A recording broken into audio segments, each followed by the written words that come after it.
How do you like the water that we drink?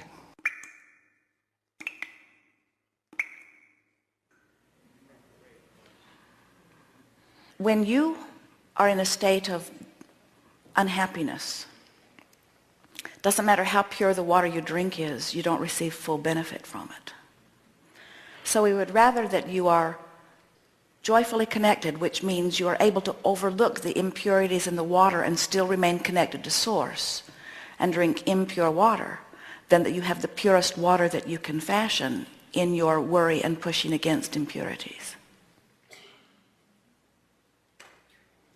So the more important question is, how do you like the water you drink? Somehow I knew you were going to ask me that question. Today I love the water that I drink. And you see, the thing that we want so much for you to hear is, because you're bordering on what we were playing with earlier. You're not bordering on it, you're jumping in it with both feet. What we were playing with earlier, that most people say, pure water makes me feel good, impure water makes me feel bad, therefore I must purify the water in order to feel good. And we say, if you can find a way of tuning yourself into source energy regardless of the water you're drinking. So let's play this out. So let's say you're drinking impure water and you believe it's giving you detrimental effects. And out of that, you launch rockets of desire for purer water, for better resources, for taking better care of your planet, for less pollution. So you're launching all of these rockets of desires, and Source is hearing them and providing all of that for you. But as you beat the drum of the impurity in the water, you don't have vibrational access to what you've been asking for. So then people will say, and it's very prevalent in a world of wanting to sell people things, most people want to point out what's wrong with things in order to get you to, in other words, if I can convince you that there's something really wrong with this, then maybe you'll want that. In other words, all of this information about global warming, and everyone is feeling impacted by it, and everyone is wanting to move into some sort of action about it. And we want to say to you, you do not need to dig the hole for yourself by beating yourself over the head with what's wrong in order to give birth to what's right. In other words, you don't have to have a nervous breakdown before you come out into the light. You can explore the contrast, give birth to what you want, and turn your undivided attention toward what you want and receive it.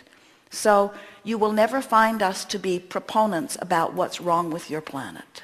We will always be encouraging you to look wherever you're looking for the positive aspects. And when you find them in your alignment, as best as you can do from where you are, you will be guided to the resources that will fully answer every question, provide solutions to every problem, give clarity to every place that has been confused. No exception. I have no other question. Very good.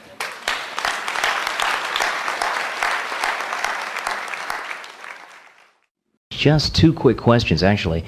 The first one I forgot to ask you yesterday.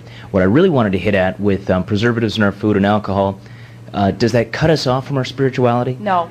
It doesn't. The only thing that cuts you off from your spirituality is holding yourself in a vibration that doesn't allow it. And you certainly have power to dominate the vibration of the carrot. Okay.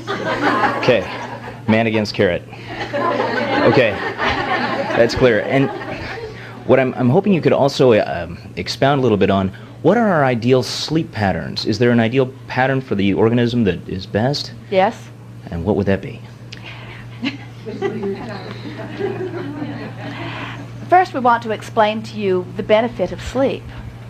It isn't about resting, because you are resting even here as you are sitting on these chairs. The benefit of sleep is that you withdraw your consciousness from this physical realm. And when you withdraw your consciousness, you withdraw any pushing against or resistance. And when there is no resistance, then your body is able to align to its higher vibration. And so slumber is more about aligning vibration than anything. So it stands to reason that one who is more connected to the non-physical energy stream would require less sleep, or would want less sleep. But sometimes the opposite seems to occur, because another thing that happens is the more you acclimate to the higher vibration, the more you enjoy slumber, which is a high vibration. Catch 22. And so And so what we would encourage you to do, the natural rhythm of your body is, you see, when you slumber and your consciousness withdraws, even though your energies are being aligned, your body is not receiving movement, and your body really thrives with movement. Any of you who become sedentary, and your society sort of does that to you as you work 8 hours but your body really is a body of motion. In other words, your body is an organism that wants to move. And so if we were standing in your physical shoes and we were wanting to guide ourselves to be most in harmony in terms of action with our non-physical knowing and intent, there are 3 things that we would do that most of you don't do. We would drink enormous quantities of water. So much water that in the beginning we would find ourselves uncomfortable because the elimination process would be a bit hindering. But we would drink lots and lots and lots of water. Your capacity to hold more water will grow as you consume more water. And so the elimination process would not be so uncomfortable. And every cell of your body, which is mostly water, would benefit because the energy transmission of your body is affected. The more water you drink, the more easily the energy flows. And so there are lots of things that you could eat, but the one thing that we really encourage is more water. And we mean water minus preservatives, water minus caffeine, water without sugars. We mean water. We really do. We mean water. Mm-hmm. Water with minerals, water with all of the natural stuff that is in water. We would drink water. And we would find a source of it that is pure without too much dealing with. In other words, if you can find water that is water, that's what we would drink, water. The other thing that we would do is that we would move our bodies intentionally. In other words, we would find reasons to move. And by moving, we don't mean dramatic exercise. We mean moving. We mean motion. We mean walking, mostly.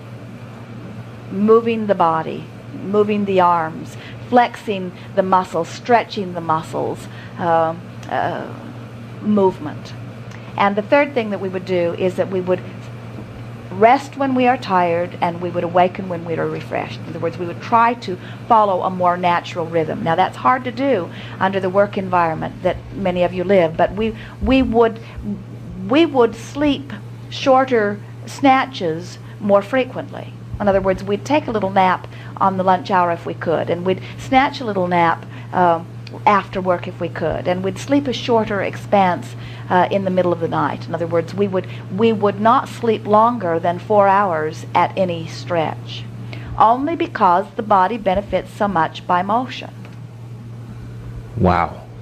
Thank you. That's what I needed to hear. For most, that's going to be a difficult acclimation, because you've trained yourself to believe that you need 8 hours of sleep. Esther, every now and again, because they're traveling and they have an early flight and she's doing many things before she gets ready for the flight, when she goes to bed, she will say, we only get to sleep 3 hours. And she will say to Jerry something like, sleep fast, or this is going to be a short night. And what she really means is, I'm not going to get enough sleep. And then what she discovered, and then often in that vibration she can't go to sleep. Even though she's only got 3 hours, she sees the clock ticking away, and she will say to Jerry, I don't think I slept at all. In other words, I laid here for 3 hours, but I'm not sure I even slept. And so we encouraged her to begin, rather than seeing this as a short night of deprivation, to see it as a long afternoon nap, a lazy long nap. We have enjoyed this interaction immensely. You are doing extremely well. Be easy about all of this. Relax, lighten up, laugh more, play more. Get your cork up there floating, and it is our promise to you that you will live happily ever after. We have enjoyed this immensely. There is great love here for you. We are complete.